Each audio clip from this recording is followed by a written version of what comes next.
So, hi everyone. This will be the panel before the lunch. We got some approval to run the panel until 1 p.m. And yes, 5 minutes till 1, sorry. So the topic that we are going to discuss is a perfect follow-up for the previous panel. Our topic is going to be the neighbourhood, and Thomas de Waal's presentation is going to be about the end of the neighbourhood. And he will discuss the decline in Russian influence in between states and also some policy issues. And then we will have reflections from Balázs, Jarábik and Ivan Vejvoda. I would abuse a bit my role and make some quick opening remarks and then pass over the floor to Thomas. So if we talk about decline in Russian influence, I think it's all over the place. So Janusz Bugajski have made this differentiation between 3 different spheres of influence for Russia, and he said that Russia has a dominance in the countries of the neighbourhood, in the ex-Soviet countries.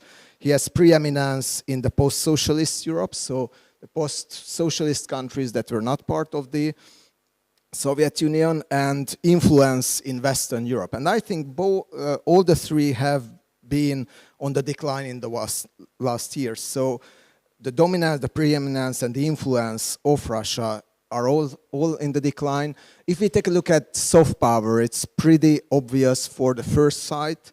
There was a poll of Gallup this year that showed that 57% of respondents in a global survey reported that disapprove of Russia's leadership, and it's up from 38% back to 2022. So it's a sharp, dramatic decline of Russian soft power. And also, there is a dramatic decline of Russian sharp power as well. So in an ECFR poll earlier this year, it was revealed that the relative majority of Europeans think that Russia is weaker than before. And it's in stark contrast with previous polls, even after Crimea, that showed that Russia was unpopular, but at the same time it was at least feared. It has this scary image. The scary image is also over. And if we talk about the neighbourhood, some polls also suggest that there is a decline of both soft and sharp power. In Kazakhstan, for example, approval of Russian leadership fell to 29% from 55%. And disapproval jumped to 50% from just 20% in a year's time. So between 2021 and 2023. So, and of course it has a huge impact on how these states would like to find new alliances in the West. Also, there is a question who is going to fill the vacuum that Russia leaves in the neighbourhood. Would Turkey and some other states, China would be open to step in? How much the West would like to step in, and how much it has an impact on many policy issues, from energy through demographic and education. At this point, I would like to just pass over the floor to Thomas. I asked Thomas to deliver his presentation in 20 minutes, and then Ivan and Balázs will have 7 minutes for reflections, and then it's over to you. So, the floor is yours. Thank you so much, Peter. And also, I mean, good moment to, sadly, fellowship coming to an end, but thank you so much to IWM, to Ivan, Dino, Felix, and to my fellows. It's been a wonderful experience, hopefully next year in Cres, also to our hosts in Cres. Yes, so my project has evolved. When I originally proposed it to Ivan, I said I wanted to do something about Russia, Russia's weakness, potential disintegration. The more I looked at that, the more I saw that it was really very hard to prognosticate. There were too many factors. Look at places like the North Caucasus, which I'm sure has quite a turbulent future in the next decade. Very, very hard to forecast what's going to happen there. So I ended up doing, my project is more half about Russia looking out to its near abroad, or so-called near abroad, and half about the neighbours. And with the neighbours, I'm looking at South Caucasus, my familiar sphere of study, also Central Asia, and a bit Moldova, but not Ukraine or Belarus, which I think are special cases. Having said that, there are some interesting parallels and resonances with what Oksana has been talking about. So this is rather a sort of a bit of a ramble with some images. It's hopefully my final publication will be a bit tighter, but I'm still in my final stage of sort of provoking, reflecting, and this is where we begin. Some of you saw that me presented this in Vienna. This is a kind of the zeitgeist. This was an advert for chocolate in Kazakhstan, which was broadcast November last year. You can see it on YouTube. What happens is that there's a Russian backpacker. You can see him with his spectacles wandering across the Kazakh steppe with his rucksack, and looks tired and hungry and thirsty, and he's stopped by this proud Kazakh horseman who gives him a bar of chocolate, which the Russian eats hungrily, and the chocolate is called the taste of freedom. This is the Kazakhs mocking Russia, saying, we are the land of freedom, welcome. And clearly this is years of sort of reversing the asymmetry in power relations between Russians and Kazakhs. I don't think those of us who know Kazakhstan's democracy record would say it's exactly free, but the point is that this is a kind of the new zeitgeist in which the relationship between Russia and its neighbors is in complete flux. And it's all about, in a way, it's the return of geography, that these countries have always been, the lazy kind of New York Times speak of the last 20 years would be call them Russia's backyard, but of course they're in multiple neighborhoods, and as Peter has just alluded to, they're in the neighborhoods of China, of Turkey, Iran, and of course also of the European Union. And what we're seeing now is a return to looking at some projects which were until recently regarded as rather marginal and unviable, such as this middle corridor project between China and Turkey, crossing Central Asia, the Caspian, and the South Caucasus. Geographically, logistically, it's very challenging, and yet because of the problematic aspects of transporting across Russia, this traffic across the middle corridor has doubled in the last 2 years. It's also generational, and I like the term non-Soviet. There should be some quotation marks after non-Soviet. I think we're no longer talking about a post-Soviet leaders so much in many of these countries. Maybe we are in some, because some of them are still, the hangovers from Soviet times. But we're talking about all of these three leaders, Maya Sandu, Nikol Pashinyan, and Vladimir Zelensky, were all born in the 1970s. For them, the Soviet Union doesn't really figure in their consciousness in the same way.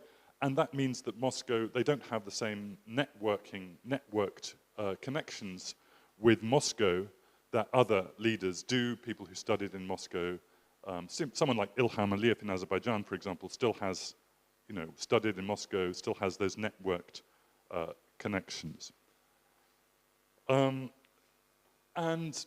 so we're talking then also about the decline and failure of some post-1991 projects, which were in many ways all kind of attempts to imitate Western structures, the Commonwealth of Independent States, this idea of a kind of benign post-Soviet grouping, which has basically failed. The Collective Security Treaty Organization, an attempt to kind of imitate NATO, and the Eurasian Economic Union, an attempt to imitate the EU. All of these Russian-led collective institutions have basically failed. It doesn't mean that they didn't have some chance of success, but obviously I think the war in Ukraine is the last nail in their coffin. And we're seeing just 3 examples from this year. The Yuma, which is an EU monitoring mission launched in Armenia in a CSTO country after Azerbaijani incursions into Armenian territory. Armenia tried to invoke CSTO defense from Russia. Russia and the other CSTO members did nothing. And the EU agreed to launch a monitoring mission in the Armenian border. So suddenly the EU is providing a kind of security provisions in a CSTO country in Armenia. May the 15th, Moldova is trying to leave the CIS. I think they're starting with the parliamentary union. And there's more than one, but 2 or 3 trade deals with China this year in Central Asia, which are significantly bigger than anything Russia has to offer. But this also, particularly on the security side, the CSTO side, raises issues about is anyone else going to fill the security space that Russia is beginning to leave in the Caucasus and Central Asia. This is a picture of Lachin, the corridor linking Nagorno-Karabakh and Armenia. In December, Azerbaijani activists sent by the government blocked the road, and the Russian peacekeepers basically did nothing. They watched. They didn't want to break up this protest. The road is still closed. Azerbaijan has now established its own checkpoint on the road. The Russian peacekeeping mission established in 2020 in Karabakh has basically failed from the Armenian perspective, to live up to its mandate of kind of keeping that road open and protecting the Armenian population. Similarly, there were clashes in late last year between Tajikistan and Kyrgyzstan. Again, the Russians basically sat on the sidelines. So questions about, if Russian institutions fail, we may welcome that in some respects, but what is going to fill that vacuum? Now, I want to just talk a little bit about that. I want to push back against the idea that there's a kind of inevitability about what we're seeing today in Ukraine, Russia's treatment of its neighbors. There were different ideas of the Russian neighborhood. All of them, I think, in Russia, all of them, I think, presumed some kind of Russian strong influence on its neighbors, some kind of sphere of influence policies, but they were all extremely different. And I think the fact that we have the one that we have, a war of conquest, is about the leadership of Putin. It's not as though the other ideas, if they had had a champion in the Russian leadership, would not have been pursued more actively, and possibly we would have a very different picture. Now, this, again, I mean, I feel in this whole presentation, this is a book I'm trying to say in 20 minutes, but Solzhenitsyn had his idea, famous essay published in 1990, which was significantly more revanchist and radical than the Soviet leadership, of a Slavic union. Forget about the Caucasus, forget about the Baltic states, forget about, I think, even Western Ukraine, but have a kind of Slavic union which has Belarus, Ukraine, and also northern Kazakhstan, which Solzhenitsyn rather casually decided was more Russian than Kazakh. Fortunately, that idea had no traction in the Russia of the 1990s. Otherwise, we'd have seen, I think, a very, very different 1990s. Yevgeny Primakov, who's often regarded in the West as a hawk, but when you look more deeply at his policies, he was actually a kind of Russian statist who believed in Russian state power, but was actually consistently opposed to the use of military power. I know from writing my book on Chechnya that he opposed the 1994 war in Chechnya. He also opposed the attack on Georgia in 2008, and I think he was also made critical remarks about Donbass, maybe not about Crimea. But his vision was of a strong CIS, and with Russia at its center, respecting the sovereignty of Russia's neighbors, and that was also a kind of a road perhaps not taken. I think that was one perhaps more or less shared by Yeltsin, but again, we saw the revanchism of the Putin years. Anatoly Chubais, goodness knows where he is now, but he came up. Where is he? Is it in Israel? He had this idea that Russia, as the strongest economy, should be at the head of a so-called liberal empire, in which Russia is the economic engine, and the other states are tied to Russia economically, but through market relations rather than through dominance. And Navalny, when you read what he has to say, Navalny I would describe as a kind of Russian nationalist, democrat, anti-imperialist. He's gone on the record and described imperialism as a great evil. He's consistently opposed military interventions, but he's also a nationalist in the sense that he also used to say, why do we need the North Caucasus? It's just a drain on our resources. So he's almost, his revisionism is almost to contract Russia in order to concentrate on the Russian heartlands and spend his idea is develop the Russian heartlands and forget about foreign adventures abroad. And then we come to Putin, and clearly Putin is not operating in a vacuum. He's speaking on behalf of quite a large section of Russian society, but I wouldn't say exclusively for the whole of Russian society. A great power exceptionalist neo-imperialism, how do we describe the Putin project on the near abroad? Well, I want to push back on some ideas about the Putin project.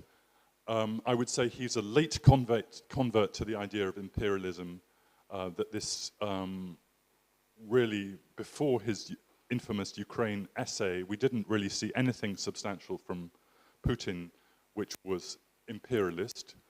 I would say I would still think imperialism is almost too flattering a term to describe Russian behavior. Imperialism implies that you have a civilizational idea and you're building something. St. Petersburg was an imperial city. Odessa and Kherson were built by Catherine the Great as an imperialist project, but they involved attacking and destroying people, but they involved also building something. It was an idea. In the case of Catherine the Great, it was kind of 18th century Enlightenment project as well. But we're not so to call what's happening at the moment imperialism is almost, I think, flattering. It's all about the destruction and not about any regional vision or building anything. So if Putin again is not a Soviet nostalgist, I think he's been misread some of his speeches. If you read again, a lot of comments on Ukraine. The criticism is against Lenin for building a Ukraine when Ukraine, he should not have built a Ukraine. So there's a pushback against the Soviet Union as well, in the sense that it possibly gave too much power to the other non-Russian nations. So I think great power syndrome, державность is a better, in Russian, or велика державность, I should have written, is probably a better term. It's a great power is, there are certain great powers in the world who can break the rules. China, Russia, the United States, obviously. And it's all about the United States. It's exceptionalism. I think there's some good literature on Russian exceptionalism. There's a excellent book by Kevok Oskanyan on that theme. That we're a great power, we can break the rules, and that means that we also have a sphere of influence in our neighborhood. But again, someone, I think, mentioned the Ivan Krastev, Stephen Holmes book about imitation.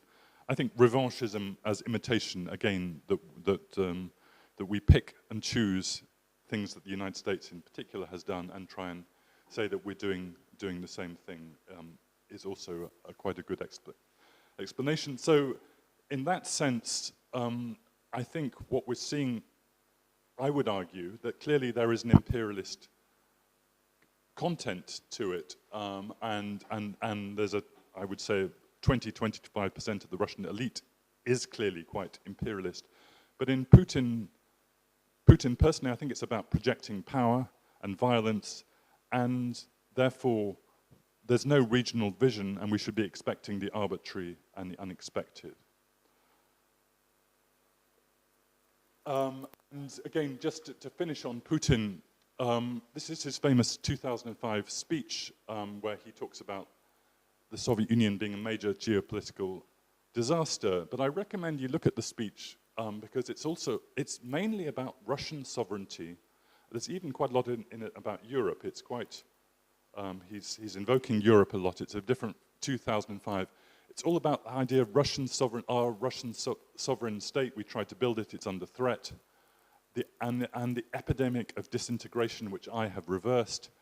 And I think I would say crudely that over the years, Putin he started with that, and therefore Russia needs a strong state to reverse this disintegration. And over the years, he's just become more crude and simplified until the point is not so much Russia should be an empire, but that the Russia needs an emperor, and that emperor needs to be himself. That he is the kind of, without me, après moi, le déluge, l'état c'est moi, the state disintegrates. And I think that, for me, is more the clue to understanding the Putin project. Now, how am I doing for time? I need to go a bit faster, don't I?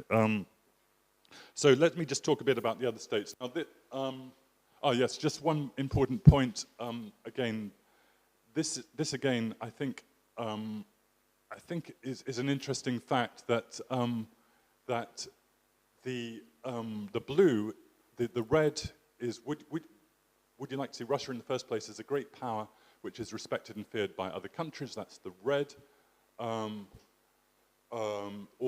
blue, a country with a high income level, even it's not one of the strongest countries in the world. And I think actually Kirill Rogov has a better slide on this. Every 7 years there was kind of some military adventure in which 1999, 2008, 2015, 2022, in which Russians, opinion polls consistently showed that Russians cared more about being a normal country and socio-economic issues, and then Putin would launch some military intervention, and the great power issue would rise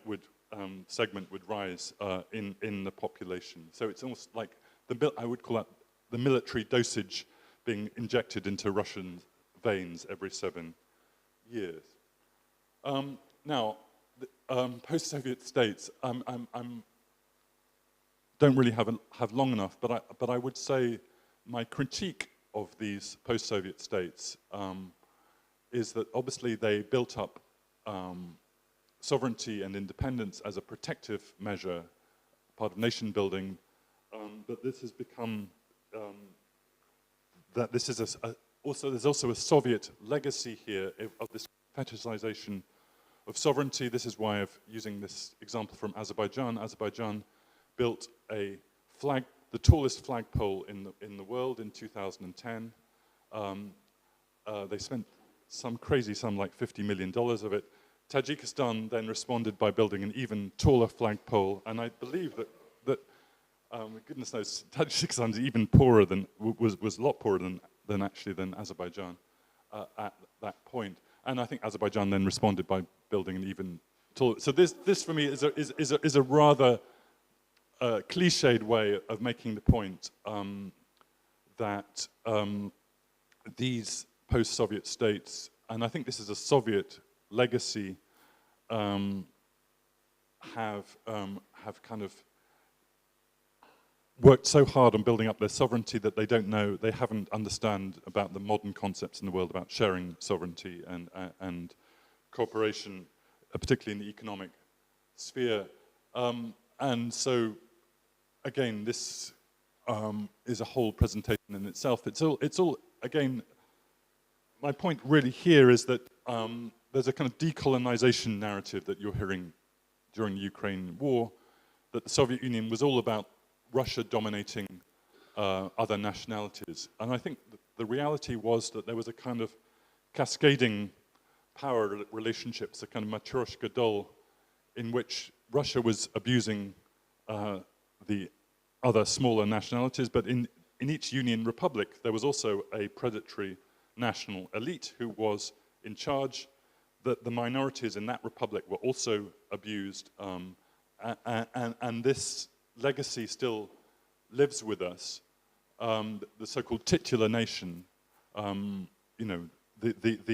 demographics of the Caucasus, even in the 1960s, Georgians were leaving. Armenians were leaving Georgia, Azerbaijanis were leaving Armenia, even in the Soviet period, and that this legacy of also this kind of winner-takes-all politics. If you win an election, you cast out everyone from the previous regime, you establish your own new networks. This is very much still a feature, unfortunately, of the Caucasus and Central Asia. Was in less so, hopefully, as we go forward. And this fetishization of national institutions, you know, there's still huge reluctance to collaborate in the economic sphere in terms of, you know, energy. All of these small states have their own airline, their own stock exchange.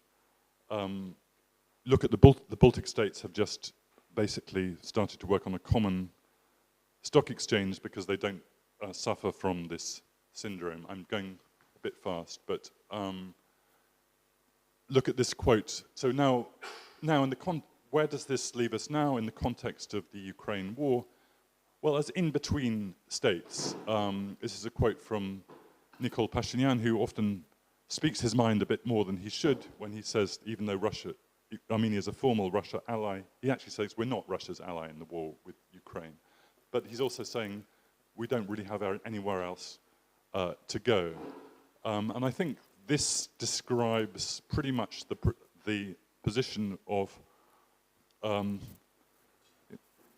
Caucasus and Central Asia, that they're in a kind of in-between wait-and-see view on the Russia-Ukraine war. They're small states, they can't afford to get anything wrong, and they're waiting to see, and this vulnerability, I think, has to be kind of front and center in Western policy towards these countries.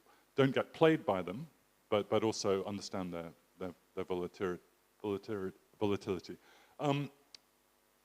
You know, in Georgia, we see the EU flags and Ukrainian flags, and I'm not saying that isn't real.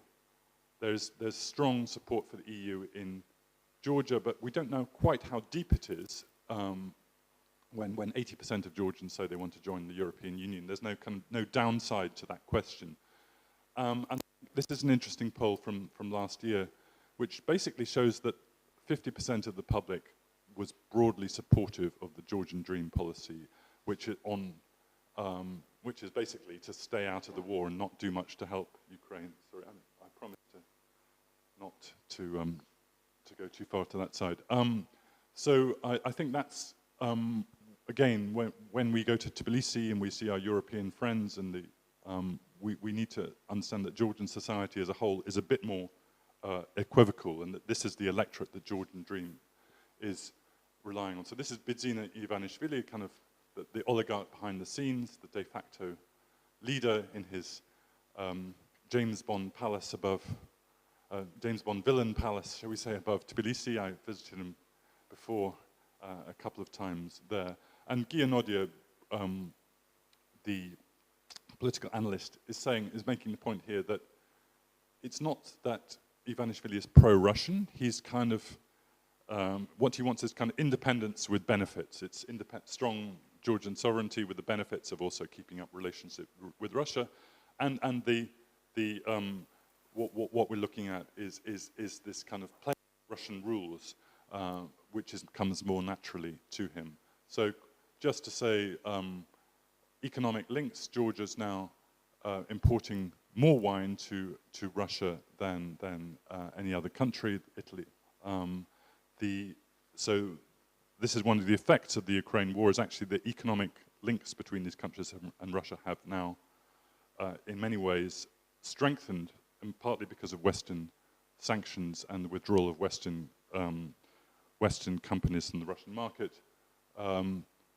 This is a bit of a misleading headline.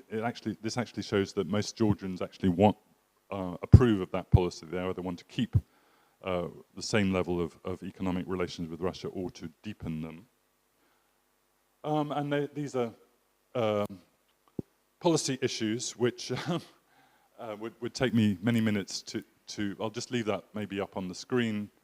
A lot of issues there, but maybe I should just emphasize, obviously security guarantees comes up at the top, but make a point really about the conflict issue, something I've watched for many years, and unfortunately I think what we're seeing because of Ukraine is some of the the kind of nationalist arguments about these conflicts being given more approval in the West than they should. This kind of basically that Abkhazia is our territory, you know, ignoring the fact that it's a kind of Soviet era, our territory, this kind of putting territory before people.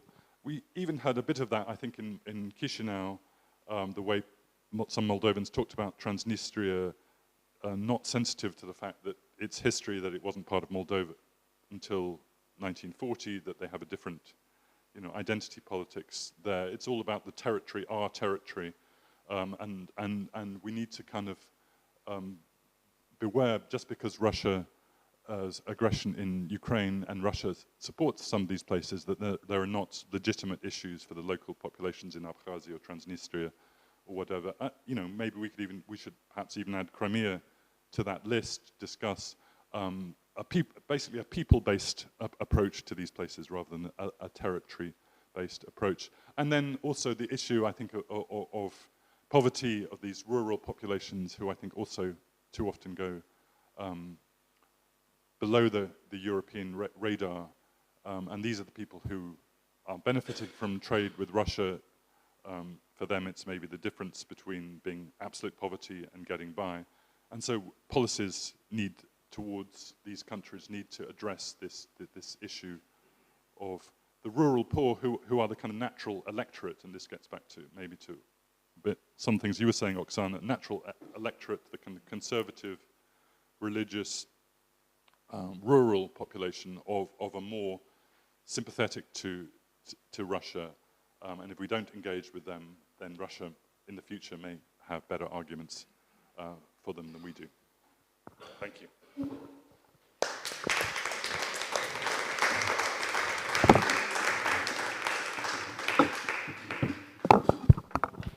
Thanks a lot, Thomas, for this brilliant presentation. And yeah, you talked about that there is a Russian intervention in every 7 years right now, I think. So our commentators will have their 7 minutes verbal intervention. So would you like, okay, Balázs, it's yours first.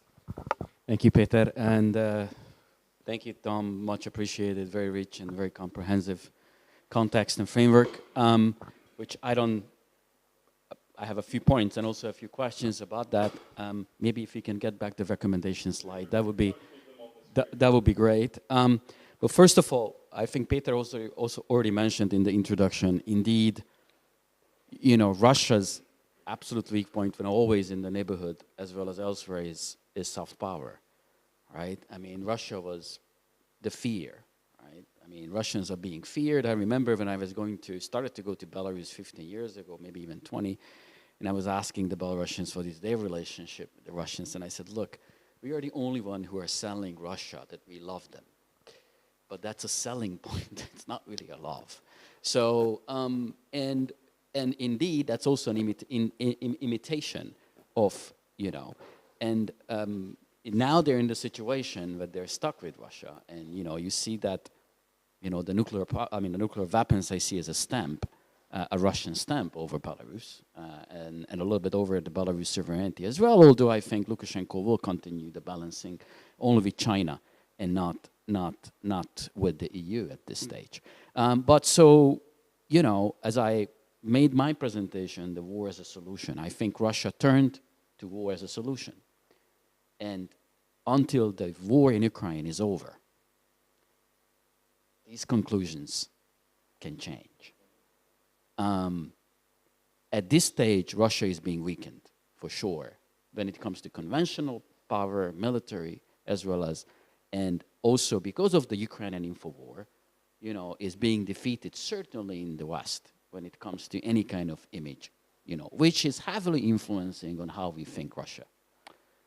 My second point, I actually, you know, I'm kind of specializing in Eastern Europe. And I always said I'm not a Russia expert because I do not have the necessary experience to live in Russia. You know, I don't feel it. But 5-8 years ago, I started to go to Moscow and a couple of other places as much as I could.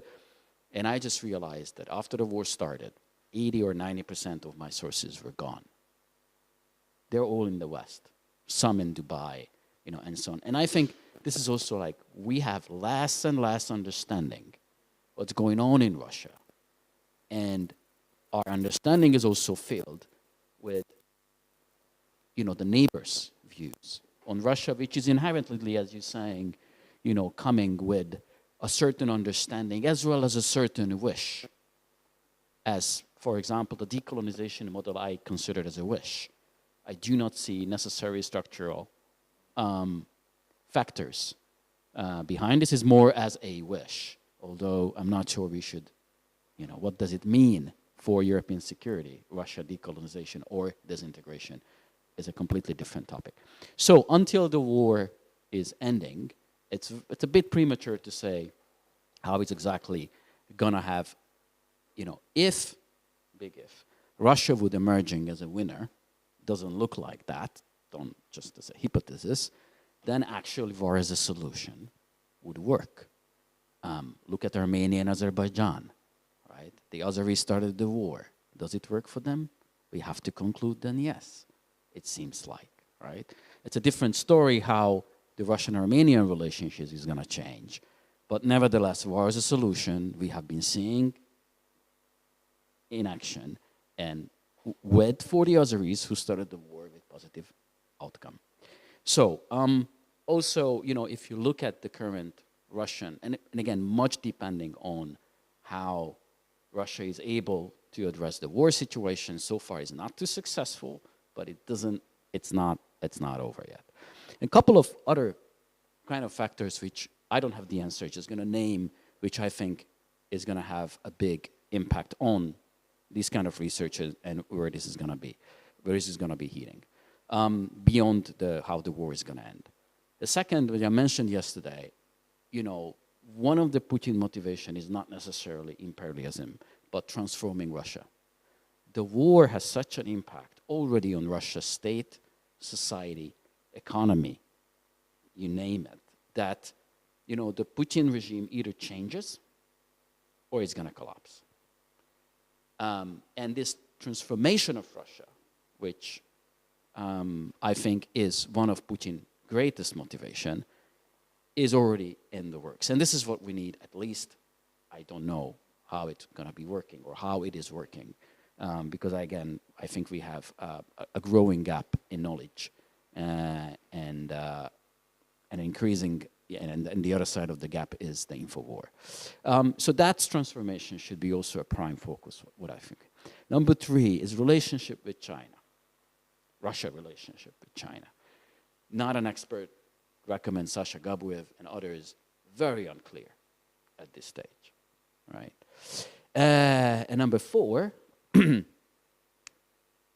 my pet topic or pet peeve is like what kind of Ukraine we're gonna have emerging from the war, right? As a reference point. Oksana made a great presentation about that. The reference, you know, Ukraine wants to be the reference point, obviously, like we wanna replace Russia. So that is what kind of Ukraine is gonna emerge is, you know. And my final, the in-between states, which to me, it's a bit like Hotel California, right? I mean, they want to check out, but whether they can leave is a question. Geography is one thing. The second is where to go. You know, I think Armenia under Pashinyan wants to leave, but where to go, right? I do think that one of the best things what the EU did is exactly this, very quickly assembled and deployed monitoring mission. To use this, I mean, it was a great thing, but it's a very tiny thing.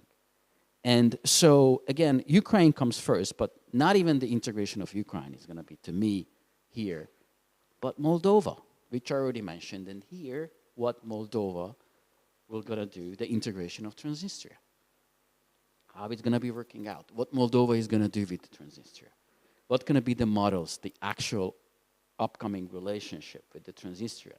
Because if the war doesn't change, at least now, right, let's say, then Russia is gone from the region. And it's going to be like, what exactly we offering, what the Moldovans offering, for as a means of reintegration of those territories who consider themselves Russian, not pro-Russian.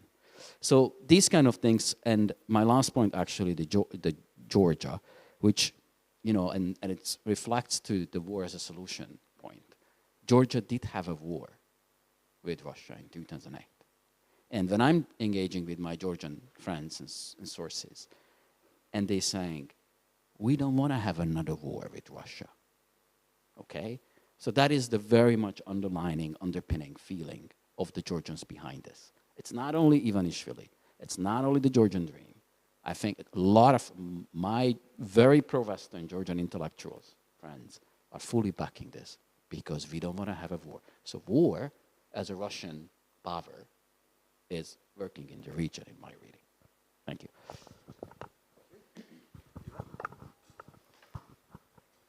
Yeah, thanks very much, Tom. That was really a great presentation of which elements you presented at IWM, but this is much more developed, and I think we'll have a great book and a great article, and it follows wonderfully from Oksana completing the picture. And obviously I asked Balázs to speak first because I'm not a Russia or a Ukraine expert, but find myself here filling in a gap. I'm kind of an in-between person, but obviously, like many of us, follows this very, very closely for all the reasons we know. So I'll say just a few things. First of all, I think we'd be dealing with many of these issues even had there not been an invasion of Ukraine. So, you know, well, we've all followed this since the fall of the Berlin Wall, since the dissolution of Russia as one of the communist federations. The two others that collapsed were, of course, Czechoslovakia and my own country, Yugoslavia. So there was something, you know, structural in all this. Well, we won't go into that. So I think it's important to take note that, you know, this is bigger. However horrible and humongous the Russian invasion is, that sort of accelerates a lot of these things.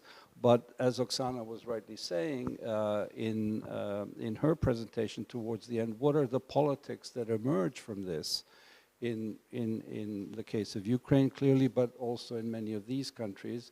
And as rightly you pointed out, Tom, towards the end, you know, we're not looking in depth sociologically, or if you want a kind of even kind of finer salon word, the political anthropology of these countries. You know, I look at our region of the Western Balkans and I kind of remind myself and others that, you know, these countries were rural 80% until 1945. And then there was modernization, which was industrial and economic, but not political. So, you know, you don't need to have read Hannah Arendt to know that we were atomized societies, that where people were forced into politics, but had nothing to do with politics. You had to be a member of the party or the union, etc. But you know, you couldn't speak about politics. So we're dealing with these deeper issues in all of these societies, even in what was former Yugoslavia, which was kind of the most pro-Western and remains to be a pro-Western society. So let alone when we go to the eastern neighborhood. So a few more disjointed thoughts.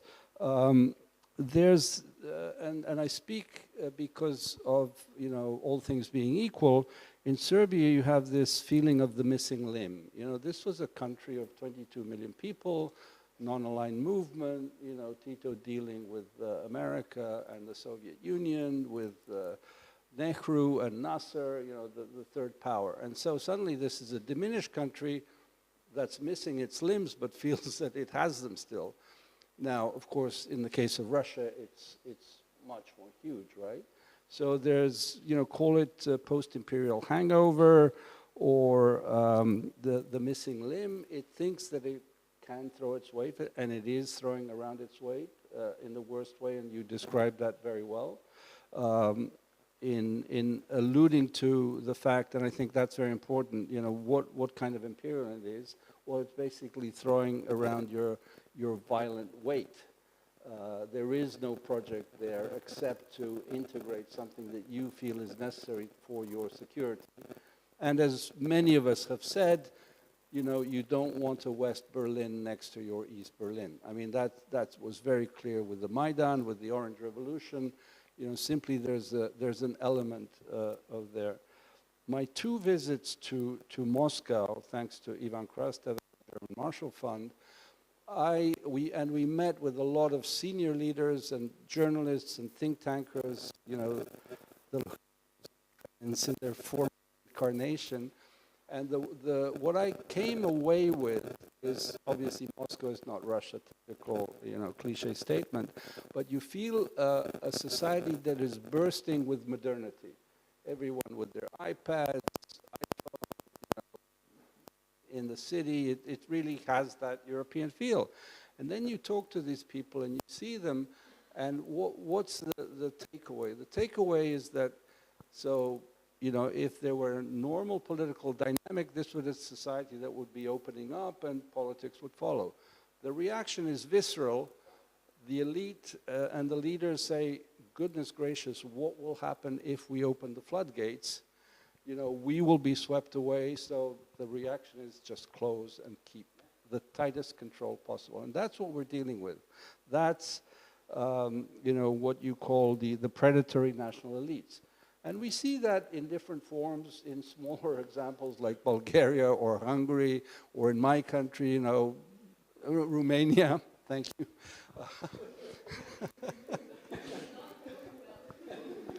I'll put Romania first next time, okay? And you see, but again, all things being equal, we can't fully compare these things, but there are elements of comparison that we can look at.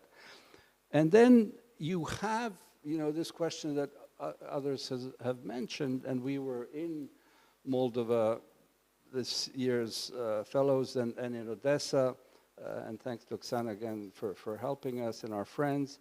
Transnistria, 300,000 people, and the answer we get when we're there, they say, ooh, easy it goes. Yes, we would like to integrate, but what do we do with 300,000 people who have the right to vote and who are pro-Russian? So, peace, peace, peace. That is what the answer was from the highest levels that we met. We have a kind of agreement. They're happy, we're happy. They are squeezed between Ukraine and us. I asked kind of the naive question, so why don't you fully squeeze them? And then we got this answer. Ooh, easy goes. Because we're not sure what that does to our kind of pro-European thing. South Ossetia, you will tell me, Tom, that's about 50,000 people? Even less. Russia has its foot in the door in Moldova, in Transnistria, in Georgia with Abkhazia and South Ossetia, and of course in Ukraine with Crimea now. So again, big question for European integration. We were told after the doors for membership were open, after Cyprus, no one gets in with an unresolved territorial issue. You know, I'm looking at Stefan. He's been through that, and I have been hammered that message by European member state diplomats for the past 25 years. You know, don't even think before resolving Kosovo. Now, of course, things have changed, geopolitics, geostrategy, and you know, we will have to deal with what and how the candidate member states of Ukraine, Moldova, and hopefully Georgia into that. So I think that's part of the equation that we have to be looking at here. I'll leave it at that. Thank you. Thanks a lot, Ivan, and also for Balázs for the thought-provoking reactions, and floor is yours. Okay, edit first. Thank you so much. Thank you so much. So thanks for this very interesting and engaging presentation. I wanted to cycle back to one of your recommendation on this further engaging deeply with the local population, especially the rural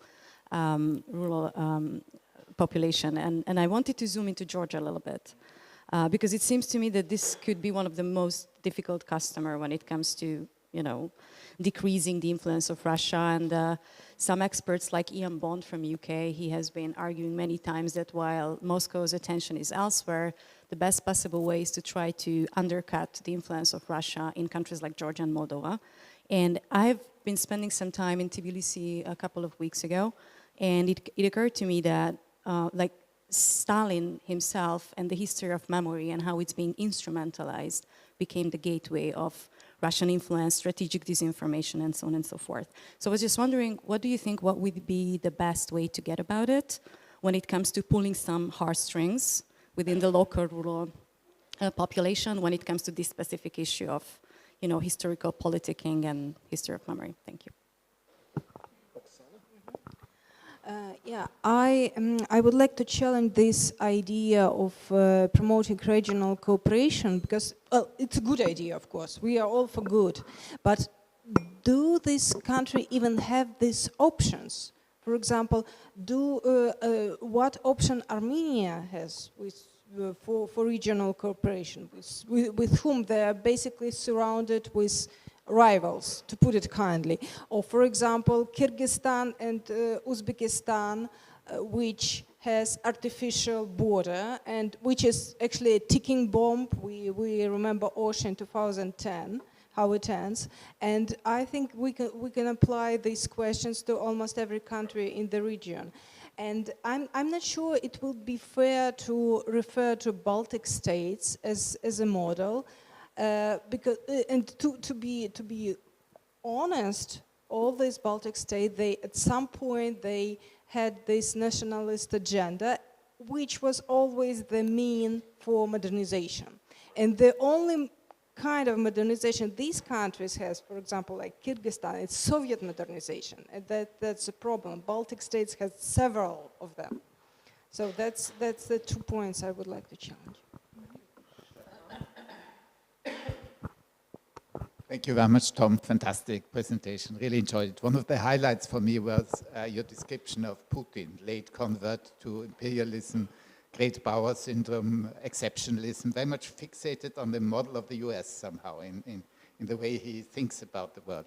And this brought to my mind the last moments of President Xi's visit to Moscow. You remember before he got into his limousine, he said to Putin, we are experiencing the greatest wave of change that the world has seen in centuries, and we too are driving this change. And I just wonder how China, I think Balázs briefly mentioned it too, figures in this kind of Putin world, basically, because there are areas where China and Russia are in competition, Central Asia, basically. I think either it's part of the sphere of influence of Russia, or it's becoming part of the sphere of influence of China. And there's also the risk of satellitization of Russia if things go really badly in terms of the war and the overall relationship. So how can you know apparently a lot about Putin's psychology. Can you tell me about how he thinks about China?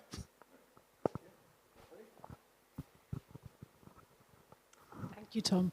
So I was really intrigued by your characterization of, imperialism is too flattering a definition for what Putinism is about. And this kind of spurred a slightly heretical thought, which I'd like to sort of put to you for your reaction.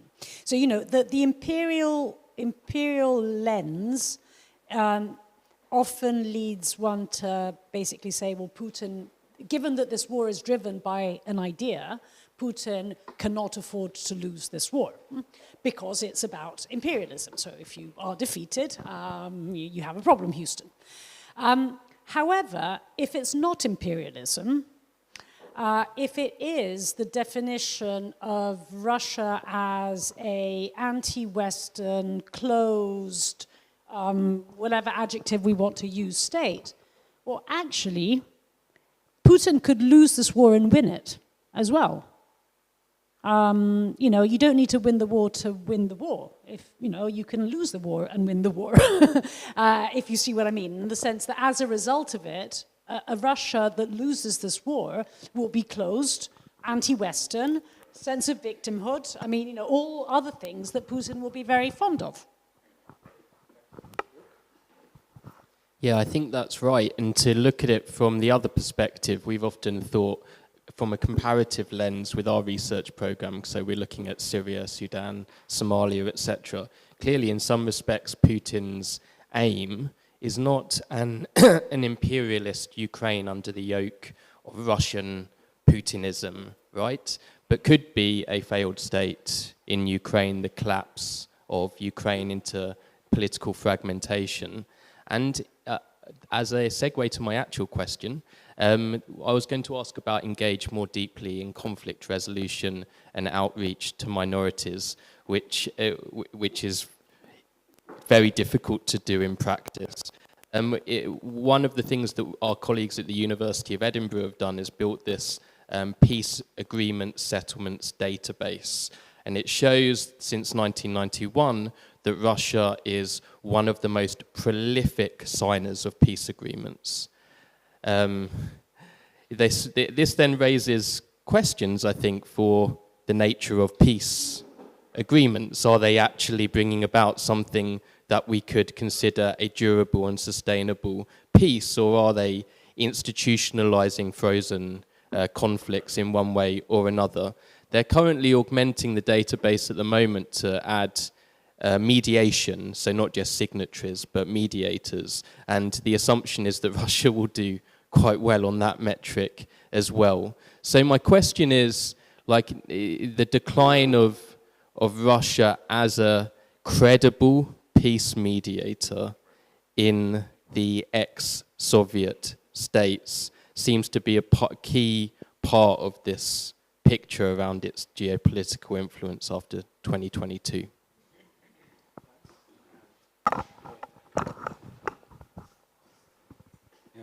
Thanks, and again, great presentation, shedding light on a really critical area for Europe.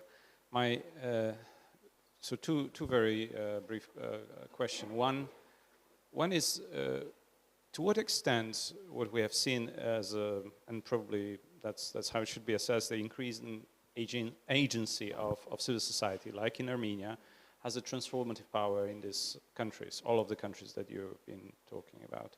Because the positions of Armenians have been partly induced by external factors, but to a large extent also by the processes that went in the country. And the second question is about Turkey. Well, Turkey here, I kind of miss it in this picture, but I think Turkey has been also increasingly active in this area, and also all this relationship also are increasingly interesting and should be taken account, simply as Turkey is also an alternative to many of those countries. Once back to you. Okay. Thank you so much for great questions. Let's start with Georgia. I mean, Georgia's it's very complex on you know, the Stalin legacy is also very interesting. There's a brilliant book called Georgian and Soviet by Claire Kaiser has just come out.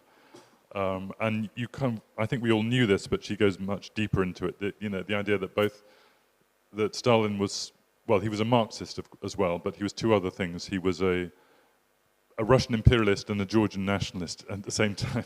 And I think Georgia's still living with that. And I think there has been partial de-Stalinization in Georgia, but the Georgian nationalist element is still there. And I think what was a worrying syndrome we're seeing at the moment, and it's bizarre to segue from Stalin to the Georgian Orthodox Church, but the Georgian Orthodox Church is still a very powerful institution for this rather conservative nationalism, sort of kind of sympathetic to Russia, but again not wanting to be owned by Russia, but wanting better relations with Russia.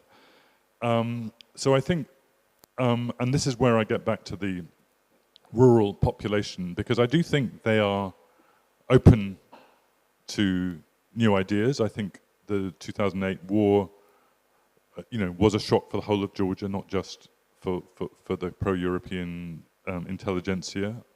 I do think, we do see these 80% support for the EU, so that goes beyond the capital. But the question is how deep it is, and it's about consolidating that. And it's really, I think, that battle is going to be won and lost in the economic sphere. That there's so much. Successive governments have failed to tackle the issue of rural poverty. I'm not saying it's easy. The DCFTA for Georgia clearly sets these Georgian farmers impossible standards. There needs to be a kind of rural a rural development plan that begins to work for Georgia. And that may even apply to Moldova as well, on that comment.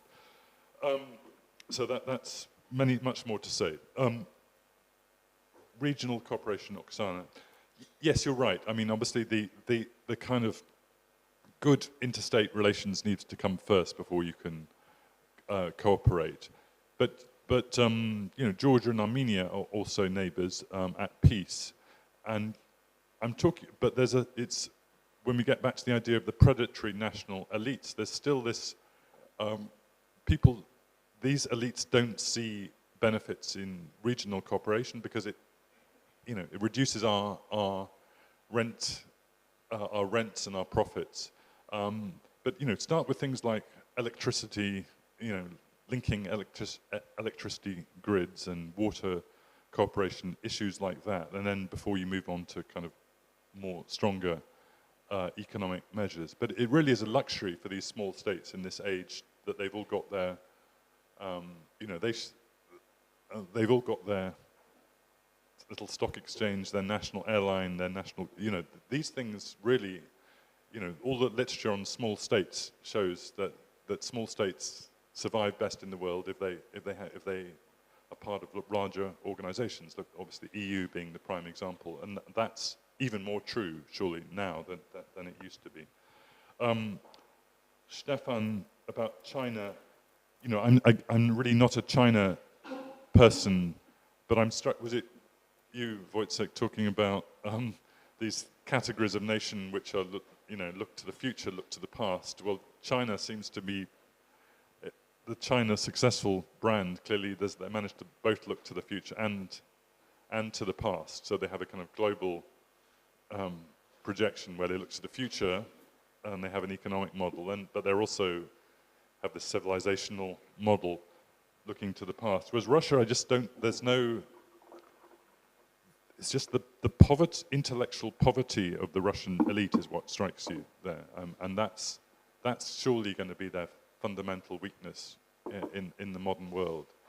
That, you know, you saw occasionally under Gorbachev, even a bit under Yeltsin, even a little bit under Medvedev, we talk of modernization. And that happened 3 years, but they seem to be much more happy with anti-modernization, and that's maybe a nice organizing principle for your political base, but it's not going to build you an economy. And so that gap surely is just going to increase between a China that plays by the rules of the global economy and a Russia that basically doesn't. Natalie, if Putin is defeated, he still wins.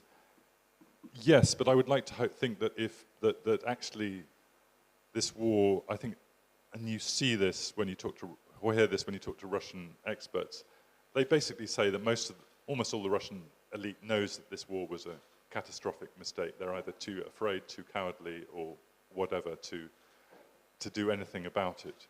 So I think if Putin is defeated, I think Putin is also defeated personally. I think that's the end of the Putin regime. I don't see him,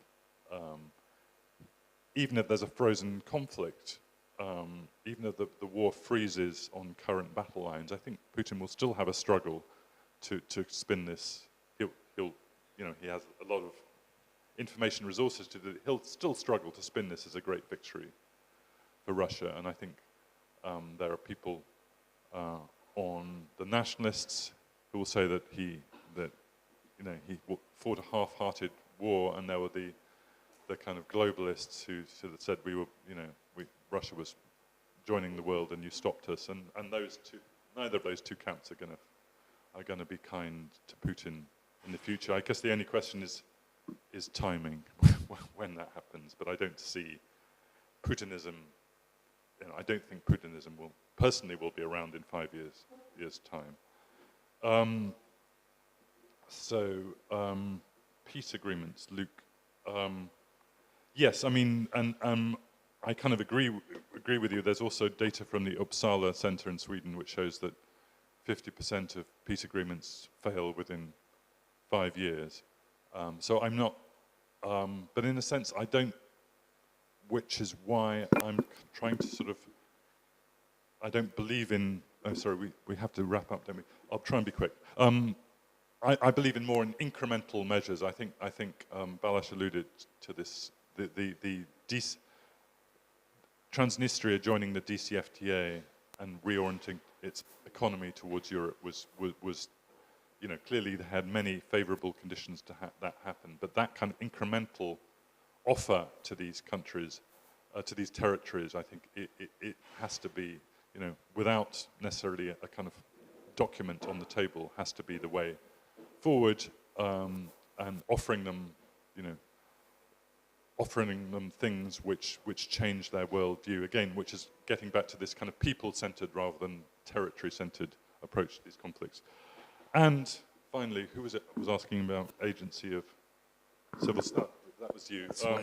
Yeah, I mean, I think civil society does a good job in Georgia and Armenia, but I kind of, it's almost a symptom of the failure of politics that civil society has such a central role. Civil society shouldn't really have such a big political role in society. It's a symptom of the failure of opposition politics.